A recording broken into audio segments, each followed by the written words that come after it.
How to change language on Wayfair. Hello everyone, welcome to today's tutorial. In this video, I'll show you how you can change language on Wayfair, and it's very simple. To change language on Wayfair, majorly you can only do that by your browser settings.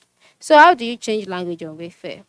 After logging into the Wayfair account and your Chrome browser, move to the top right corner of your Chrome's or of your browser's page. All right, depending on the browser you're using, it doesn't have to be Chrome. It could be Microsoft Edge, Safari, Firefox. Just go to the settings page. For Chrome, you have to go to the top right corner, click on the three vertical dots, and in the option displayed, scroll down and click on settings.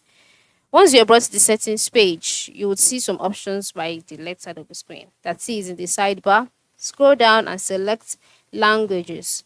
So by selecting languages, you'll be brought to the language page. So on this page, you can see preferred language, websites in your language. So yeah, you can now select the kind of language that you want.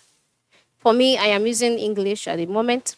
So to change the language, move to the right side of the language that is being your pages are being displayed.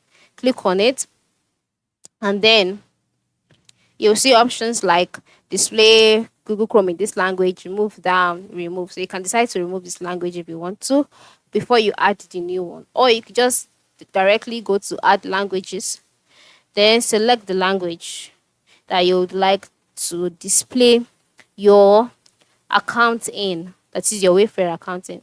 For me, I'm okay with English, so I'm just going to select that and click on add, and then click on it. After clicking on the language, you can see display Google Chrome in this language. Check the box, and then just like that, the language would be used. So you can just relaunch your site in order to effect the changes, and you are good to go. So this is how you can change language on Wayfair.com. Like I said, you cannot change it yourself. You'd have to change your browser settings in order to do that. I hope this tutorial has helped you. Thank you for watching, and have a good day.